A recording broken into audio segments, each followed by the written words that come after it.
मेरे प्यारे मित्रों, आप सभी को आरती अक्षरा का प्रेम प्रणाम। एक बार पुनः एक साधक मित्र का बड़ा ही सुंदर प्रश्न लेकर आप सभी के सामने उपस्थित हो रही हूँ। पूछा है, सैकड़ों शास्त्रों, अनगिनत ज्ञानियों का मत है कि संसार का हर सुख अंततः दुख में बदल जाता है, निराशा लाता है और फिर विरक्त मन अपने स्रोत को लौटता है। कहते हैं वहां परमानंद है, परंतु कुछ मुट्ठी भर लोग ही उसको अनुभव करने का दावा करते हैं। इसका तो यही अर्थ हुआ ना कि परमानंद सर्वसामान्य नहीं है, परमानंद प्रामाणिक नहीं है। आगे पूछा है, जब संसार का हर सुख अंततः दुख में बदल जाता है तो फिर मनुष्य के सारे कर्म मूढ़तापूर्ण ही सिद्ध हुए ना। तो क्यों ना हर मनुष्य को बचपन में ही वैरागी बना दिया जाए। जब जीवन का अंतिम परिणाम सिर्फ मरण है, तब क्यों ना जीवन को ही मिटाकर इस दुखमयी यात्रा का अंत कर दिया जाए।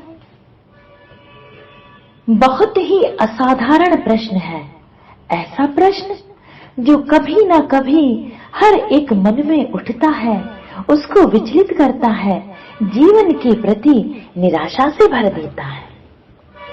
मैं तो यही कहूंगी कि यदि हर सुख को होश और बोध से भोगा गया हो तो वह कदापि दुख में ना बदलेगा। यदि दुख का कोई कारण है तो वह है बेहोशी। बेहोशी से भरा जीवन तुम्हें विचलित करता है, निराशा से भर देता है। और फिर ये संसार तो एक पाठशाला है। साथियों, याद रखना, चाहे वह संसार का सुख और दुख हो या वह संन्यास का सुख और दुख, दोनों ही एक ही सिक्के के दो पहलू हैं। तुम कहते हो कि विरक्त मन परमात्मा की ओर लौटता है। ऐसा नहीं है। ऐसा नहीं है कि केवल विरक्त मन ही परमात्मा की ओर लौटता है। यदि गौर से देखें तो हर एक मन परमात्मा की ओर लौट जाने को व्याकुल है। हर एक प्राणों की प्यास परमात्मा ही है। परमात्मा से दूरी हर एक मन की पीड़ा है। फिर चाहे वह संसारी हो या वैरागी या पापी हो या कि पुण्यात्मा हो, हर एक जीव की प्यास परमात्मा ही है। वही उसे सदा सदा से आवाज दे रही है और जो उस आवाज को सुन लेता है वह लौट पड़ता है अपने स्रोत की ओर। और मुट्ठी भर लोग ही उस आवाज को सुन पाते हैं। जहां तक परमानंद की प्रामाणिकता का सवाल है, उसे प्रमाणित नहीं किया जा सकता। परम आनंद स्वस्फूर्त है।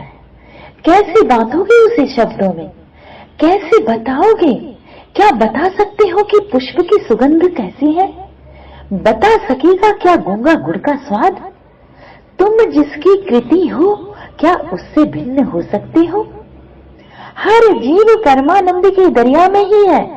ऐसा कोई है क्या जो एक पल भी परमात्मा से वंचित हो? ये जो तुम सांसें लेते हो, ये क्या है?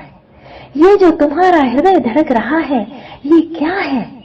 तुम्हारा बोलना, तुम्हारा हंसना, तुम्हारा रोना गाना, क्या सब वही नहीं है?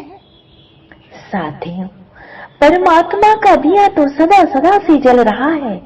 तुम्हारी नींद लग गई तब भी जल ही रहा था, तुम जागे तब भी जल रहा, पर जब तुम सोई थी तुम्हें लगा तब दिया बुझ गया था। नहीं नहीं, चैतन्यता सदा सदा तुम्हारे भीतर जागृत है। भले ही तुम उसे अनुभव करो अथवा ना कर पाओ, जब तुम उससे अनभिज्ञ हो तब भी वह है। तुम कहते हो कि परमानंद सर्व सामान्य नहीं है। मैं कहती हूँ कि एक परमानंद ही तो है जो सर्व सामान्य है, बाकी सब तुम्हारी कल्पना है। साथियों, चाहे संसार हो या सन्यास हो, एक दूसरे से अलग नहीं। जंजीरें चाहे लोहे की हो या सोने की हो, है तो जंजीरें ही। पिंजरा चाहे लोहे का हो या सोने का, करता तो कैद ही है ना। यदि तुम्हारे भीतर जागरण का दिया जगमगा रहा है तो तुम्हारा कोई भी सुख दुख में कदापि ना बदलेगा। जहां तक दुख का सवाल है तो जागरण की ज्योत में दुख भी उसी तरह विलीन हो जाता है जैसे भोर होते ही रात का गहन अंधकार विदा हो जाता है। तुम कहते हो कि परमानंद मुट्ठी भर लोगों को उपलब्ध हुआ। ठीक ही कहते हो तुम, क्योंकि मुट्ठी भर लोग ही तो सुन पाए उस आवाज को। परमानंद को उपलब्ध होने की क्षमता तो सभी में है, जैसे हर बीज में फूल होने की क्षमता है, पर हर बीज फूल हो तो नहीं जाता ना। बीज के लिए उपयुक्त जमीन और परम आनंद के लिए उपयुक्त पकावट चाहिए। मुट्ठी भर लोग ही उस अवस्था को उपलब्ध हो सकते हैं और मुट्ठी भर होने भी चाहिए। हर वृक्ष चंदन तो नहीं होता ना, हर शब्द वंदन तो नहीं होता ना, हर फूल कमल तो नहीं होता।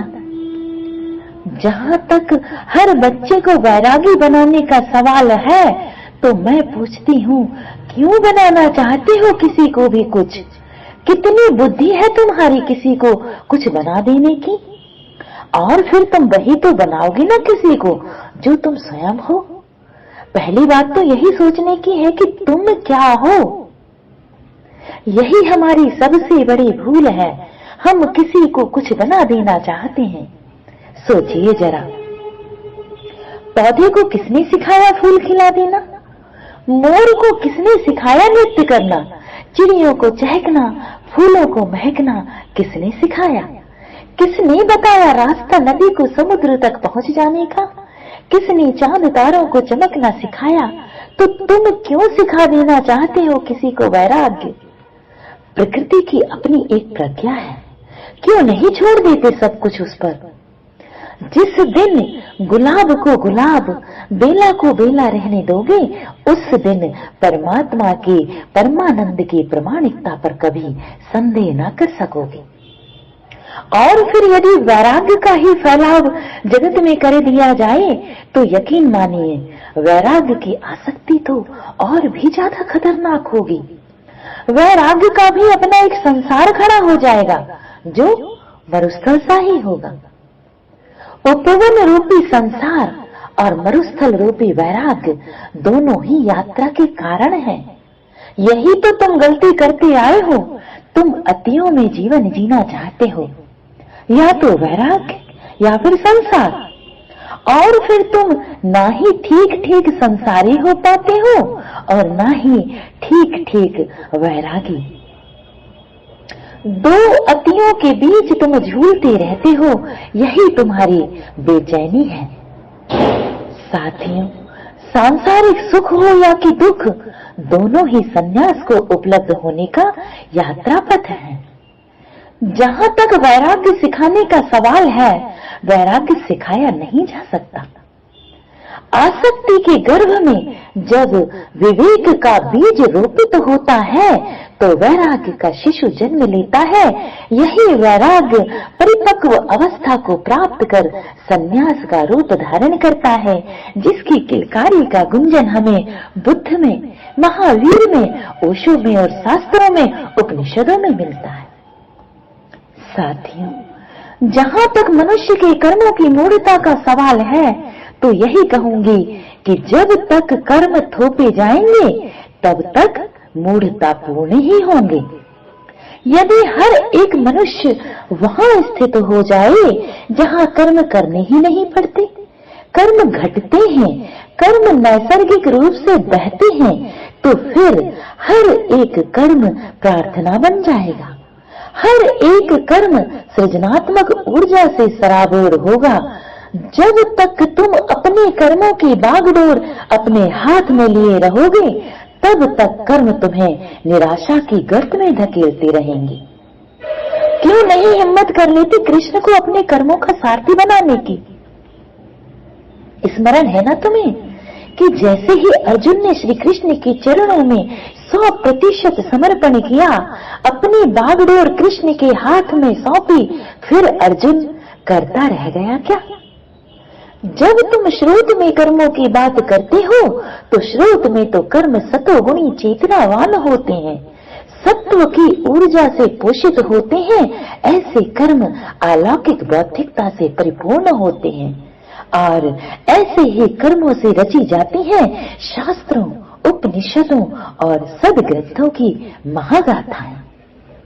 याद रखना, यदि होश की देह, बोध का हृदय और निष्कामता के हाथ हो तो कर्म से भी अतुलनीय आनंद झरता है। जहां तक तुम कहते हो कि जीवन की अंतिम परिणति मृत्यु है, तो यह बिल्कुल सत्य है, लेकिन यह सत्य उस जीवन के लिए है जो बेहोशी से भरा हुआ है। यदि तुमने बेहोश होकर जीवन जिया है तो तुम्हारी मृत्यु अवश्यम भावी है। एक होशपूर्ण जीवन का कभी भी मरण नहीं, क्योंकि उसका जन्म भी नहीं, वह अपने स्वभाव में है। साथियों, याद रखना, यदि तुमने जीते जी मरना सीख लिया तो तुम देखोगे कि मरण है ही नहीं, है तो केवल रूपांतरण। जिस तरह तुमने अपनी माँ के गर्भ से जीवन पाया, उसी तरह यदि जीवन को जीवन जैसा है वैसा ही जिया तो तुम मृत्यु के गर्भ से मृत्यु के पार जो महाजीवन की लौ जल रही है, जो बिना बाती बिना तेल जल रही है, तुम उससे जगमगा जाओगे। प्रकृति में मृत्यु जैसा कुछ है ही नहीं, यदि कुछ है तो वह है रूपांतरण। क्या कारण है कि एक मरणासन्न व्यक्ति के कानों में गीता सुनाई जाती है? क्योंकि उसने जीवन जाना ही नहीं, तो मरण की गरिमा कैसे जान सकेगा, मरण की महिमा कैसे जान सकेगा वह? इसलिए मृत्यु दुखमयी यात्रा प्रतीत हो रही है। जीवन यदि मृत्यु की ओर प्रयाण है तो मृत्यु महाजीवन की ओर महाप्रयाण। जरा थोड़ा अपने से दूर खड़े होकर अपने जीवन को देखो तो सही। तुम पाओगे कि जीवन तो प्रवाह है और उस सतत प्रवाहमान जीवन धारा में यदि तुम सूखे पत्ते की तरह अपने को बहने देते हो तो मृत्यु के पार नव जीवन की, महाजीवन की जो शाश्वत धारा बह रही है, उसमें बहते हुए तुम जीवन और मृत्यु के पार खड़े होकर अपने साक्षी स्वरूप की रोशनी से आलोकित हो सकते हो। साथियों, ये दृष्टिकोण बहुत ही निराशावादी है कि हर सुख दुख में बदलता है। यदि दृष्टिकोण आशावादी हो तो हर दुख जागरण में बदल सकता है, हर सुख महासुख में बदल सकता है, हर जीवन महाजीवन की चाबी हो सकता है। परमानंद को उपलब्ध होना है तो आशा रूपी संसार और निराशा रूपी वैराग्य दोनों से ही जागना होगा। संसार से भगोड़ापन तो भ्रूण हत्या के जैसा है। क्या संसार से भागकर तुम अपराधी होना चाहते हो? अंत में मैं इतना ही कहूंगी, भागो मत, जागो।